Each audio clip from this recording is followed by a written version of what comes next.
আল্লাহ মাহবুব আল্লাহ বান্দীরা রাত জেগে জেগে দরুদের ওসিফা করে নবীর দিদারের জন্য কেঁদেছে। যদি না থাকে তাহলে তুমি নবীর দিদার পাবে না। প্রেম আদব যারা করেছে তাদের থেকে শিক্ষা না, কেমন প্রেম করেছিলেন আল্লাহ নবীর সাহাবী হযরত আবু বকর সিদ্দিক, যিনার কথা আমার আগে মাওলানা সাহেব আলোচনা করতেছিল। আল্লাহ নবী একদিন নববী শরীফে বসে আছে, সাহাবা হুজুর লাগিয়ে আল্লাহ নবীর কাছে এক একজন এক একটা মনের কথা শোনাতে লেগেছে। ইয়া রাসূলুল্লাহ হাবিবাল্লাহ, আমাকে নামাজ সবসময় পড়তে ভালো লাগে। কেউ বলতে লেগেছে ইয়া রাসূলুল্লাহ হাবিবাল্লাহ, আমাকে সর্বসময় রোজা রাখতে ভালো লাগে। এক একজন এক একটা কথা বলতে লেগেছে।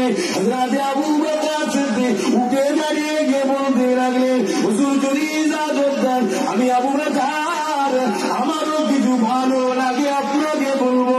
আল্লাহ নবী বলেছিলেন ও হযরত আবু বকর বলো। হযরত আবু বকর বলতে লাগলেন, ইয়া রাসূলুল্লাহ হাবিবাল্লাহ, আমাকে তিনটে কাজ বড় ভালো লাগে। কি ভালো লাগে? ইয়া রাসূলুল্লাহ হাবিবাল্লাহ, আমার সর্বসময় ভালো লাগে আপনার নববী শরীফে এসে আপনার কদমের কাছে বসে বসে বসে আপনার নূরের চেহারার দিকে তাকিয়ে থাকতে বড় ভালো লাগে।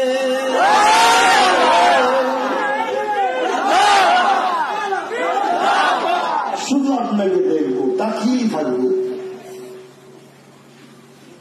আমাদের তো কমসে কম পানি হোক ঝড় হোক সেই নবীর মাহফিল ভালো লাগে, এতটুকু তো থাকা দরকার। কি গো, আলহামদুলিল্লাহ আছে। তাই তো আমার ভাইয়েরা, বিশেষ করে যুবকরা তাইতে এসেছে। মানে ওদেরকে কে ধরে রাখতে পারে বলুন তো আজকের দিনে? আজকে ধরে রাখতে পারে আজকের দিনে?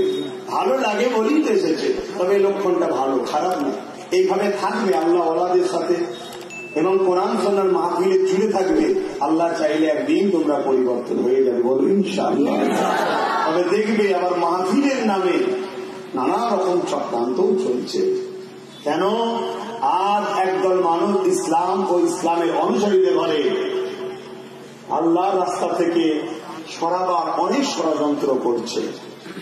তাই তারাও মসজিদ তৈরি করছে, মাদ্রাসা তৈরি করছে, সেখানে তারা পড়াশোনা